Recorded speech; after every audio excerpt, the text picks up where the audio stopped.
प्रिय स्टूडेंट, हमने पिछली वीडियो में देखा था क्वेश्चन नंबर 1 से 20 तक के। आज हम 21 से 41 तक का क्वेश्चन देखेंगे।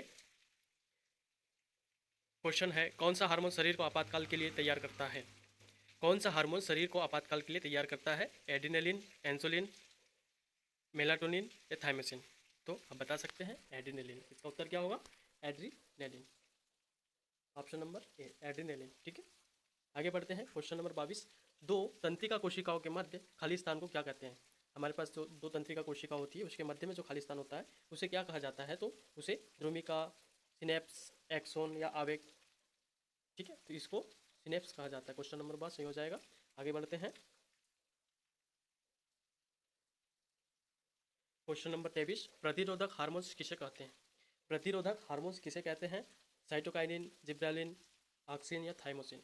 तो किसे कहा जाता है? थाइमोसिन को। आगे बढ़ते हैं। अग्नाशय ग्रंथि द्वारा स्रावित हार्मोन्स क्या है? ठीक, कौन सा हार्मोन स्रावित होता है? तो इंसुलिन। ठीक है, इंसुलिन।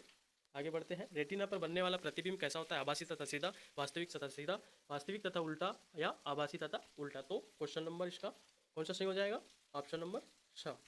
ठीक है, क्वेश्चन नंबर 26 देखते हैं। सामान्य दृष्टि के वयस्कों के लिए सुस्पष्ट दर्शन की अल्पतम दूरी होती है 25 मीटर, 2.5 सेंटीमीटर या 25 सेंटीमीटर या 2.5 मीटर? तो इसका सही उत्तर हो जाएगा 25 सेंटीमीटर। ठीक है, आगे बढ़ते हैं।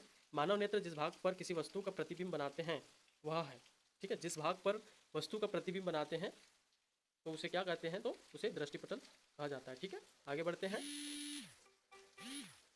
आगे बढ़ते हैं। क्वेश्चन नंबर 28 है, जब व्यक्ति दूर रखी वस्तु को स्पष्ट देख सकता है किंतु निकट स्थित वस्तु को देखने में कठिनाई का अनुभव करता है तो इस प्रकार की स्थिति में व्यक्ति किस प्रकार के दृष्टि दोष से पीड़ित है? ठीक है, तो यहाँ पर किस प्रकार की दृष्टि दोष से पीड़ित है? तो यहाँ पर आप देखते हैं दूरदृष्टि दोष, पुतली, कार्निया या दृष्टिपटल। वह दृष्टिपटल के कारण पीड़ित है। ठीक है, आगे बढ़ते हैं। हो सकता है यहाँ बारिश हो रही तो आपको आवाज़ क्लियर ना आए। ठीक है, हाँ, क्वेश्चन नंबर देखते हैं 29। नेत्रदान में नेत्र के किस भाग का प्रत्यारोपण दान किया जाता है? तो नेत्रदान, जब हमारे द्वारा नेत्र दान किया जाता है तो उसमें नेत्र का ऐसा कौन सा भाग होता है जो दान करने लायक होता है? तो कार्निया। ठीक है, आगे बढ़ते हैं। निम्न में से कौन सा पद विद्युत परिपथ में विद्युत शक्ति को निरूपित नहीं करता है? तो इसका सही उत्तर हो जाएगा IR2। ठीक है, आगे बढ़ते हैं। क्वेश्चन नंबर 34 देखेंगे। ग्रीन हाउस गैस क्या है? कौन सी है? यहाँ आपको बताना है। ग्रीन हाउस गैस है NO2, SO2, CO, CO2। तो CO2 कार्बन डाइऑक्साइड जो है ग्रीन हाउस गैस है। जैव निम्नलिखित बाया बाया डिग्रेडेबल पदार्थ से है। ठीक है, तो इसका ऑप्शन दिया है प्लास्टिक, आलू के छिलके, कांच, लोहे की छीलन। ठीक है, तो आलू के छिलके, इसका सही उत्तर हो जाएगा आलू के छिलके। जैव अनिम्नीकृत पदार्थ कौन से हैं? घरेलू कचरा, पॉलीथीन, कागज, सूखे पत्ते। तो इसका सही उत्तर हो जाएगा पॉलीथीन। इसका सही उत्तर हो जाएगा पॉलीथीन। नर्मदा बचाओ आंदोलन किससे संबंधित है? वन, बांध, नदी, प्रदूषण। तो यहाँ नदी से संबंधित है। किससे संबंधित है? नदी से संबंधित है। आगे बढ़ते हैं। गंगा का पानी कभी खराब ना होने के कारण, आप जानते हैं गंगा का पानी जो है कभी खराब नहीं होता है। क्या कारण है? प्लास्टिक, विषाणु, बैक्टीरियोफेज, सूक्ष्म जीव। तो बैक्टीरियोफेज के कारण गंगा का पानी कभी खराब नहीं होता है। वर्षा के जल को एकत्रित करके भूमि के अंदर संग्रहण करने की प्रक्रिया को क्या कहते हैं? वर्षा के जल को एकत्रित करके भूमि के अंदर संग्रहण करने की प्रक्रिया को क्या कहते हैं? तो आपने देखा होगा जो ज़मीन के अंदर 100 गड्ढा बनाया जाता है उसी प्रकार से रेन वाटर हार्वेस्टिंग भी बनाया जाता है।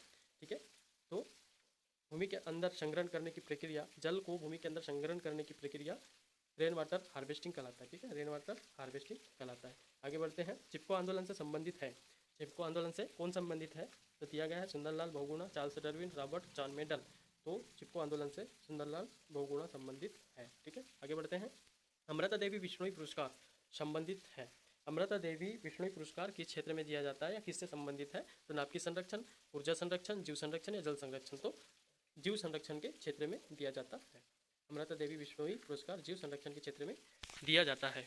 ठीक है, तो इस तरह से हमारा 41 क्वेश्चन कंप्लीट होता है। हम नेक्स्ट वीडियो में फिर से 42 के बाद से क्वेश्चन देखेंगे। अभी के लिए धन्यवाद।